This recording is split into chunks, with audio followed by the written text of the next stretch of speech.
Hello everyone, welcome to Study Guide. In this video we will look at some important current affairs from the today's newspaper the Hindu. इस video में the Hindu के 7 नवंबर 2022 से कुछ important current affairs को discuss करेंगे जो आपके आने वाले जितने सारे कॉम्पिटिटिव एग्जामिनेशन में उनमें आपकी काफ़ी मदद करेगा। So without for the delay let's start the video. सबसे पहले क्वेश्चन की बात करते हैं, COP27 समिट कहाँ पे हुआ था? रिसेंटली इजिप्ट में हुआ। इजिप्ट के कौन से शहर में?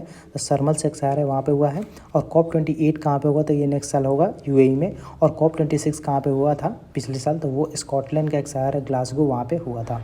मैनेजर पांडे जो जिनका रिसेंटली देहांत हुआ वो कौन थे? तो वो एक प्रोफेसर है, आप इनको सोशोलॉजिस्ट कह सकते हैं।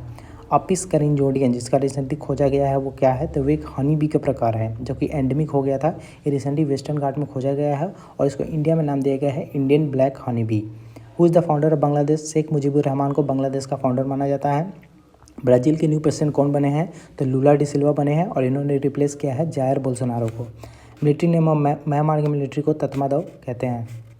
Which article talked about uniform civil code? Uniform civil code की बात करता है आर्टिकल 44 जो कि पार्ट 4 ऑफ द कॉन्स्टिट्यूशन में आता है, ठीक है। और कई स्टेट में जैसे इलेक्शन है उत्तराखंड, हिमाचल, गुजरात वगैरह में, तो यूनिफॉर्म सिविल कोड बात करता है कि हर स्टेट में एक ही कानून हो, एक ही लॉ हो, जो कि इन माय ओपिनियन पॉसिबल नहीं है क्योंकि हमारे देश में काफ़ी डाइवर्सिटी वगैरह है, तो वहाँ पे ये पॉसिबल नहीं है। तो ये पार्ट 4 में आता है और पार्ट 4 बात करता है DPSP की, directive principle of state policy, जो कि नॉन जस्टिफेबल और नॉन इन्फोर्सेबल है in the court. Which county is the most profitable corporate company? तो SBI सबसे मोस्ट प्रॉफिटेबल हो गया, इन्होंने पीछा किया है किसको? तो रिलायंस जो मोस्ट प्रॉफिटेबल हुआ करता था उसको पछाड़ दिया और SBI सबसे टॉप हो गया है। 14,752 करोड़ SBI का नेट इनकम था। कब? 2021 में। 15th urban mobility India conference कहाँ पे हुआ था? रिसेंटली कोची केरला में हुआ था, ठीक है। और यहाँ पे कई अवार्ड दिए गए, वो इंपॉर्टेंट है। तो which city awarded being the best city with the most sustainable transport system? तो इसमें अहमदाबाद को दिया गया। तो सस्टेनेबल की बात करें तो अहमदाबाद, लेकिन अगर आपसे पूछें कि सबसे बेस्ट पब्लिक ट्रांसपोर्ट सिस्टम किसका है तो वो नावी मुंबई का है, तो वो भी ध्यान रखना है। और अगर आपका क्वेश्चन है कि having a metro rail with the best multi modal integration, तो लखनऊ मेट्रो को दिया गया है।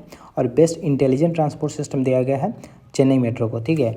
और एक metro rail with the best passenger service and satisfaction award किया गया है बेंगलोर मेट्रो को, और पिछले साल ये दिल्ली को दिया गया था, इसलिए इंपॉर्टेंट है। Which country become the India's top oil supplier? तो ये रसिया बन गया और इन्होंने सऊदी अरेबिया वगैरह को पछाड़ दिया। ये सिर्फ अक्टूबर की बात हो रही है। Twitter which charge blue tick verification service? तो जो ट्विटर है वो अगर आपके पास ब्लूटिक वेरिफिकेशन वगैरह है तो आपसे $8 हर महीने चार्ज करेगा। अगर आप $1 की वैल्यू 75 रुपये माने तो $8 का वैल्यू हो जाएगा 600 रुपये। तो हर महीने आपसे 600 रुपये लिए जाएंगे अगर आप ट्विटर पर ब्लू वेरीफाइड हो तो।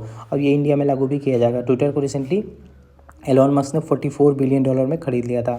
लेक विक्टोरिया कहाँ पे लोकेट करता है? तो ये तंजानिया में लोकेट करता है। तो इस वीडियो में इतना ही। आने वाले वीडियो में और क्वेश्चन देखेंगे। फिर like the video, do like the video and also subscribe channel, share with the friend. Good bye, see you in the next video.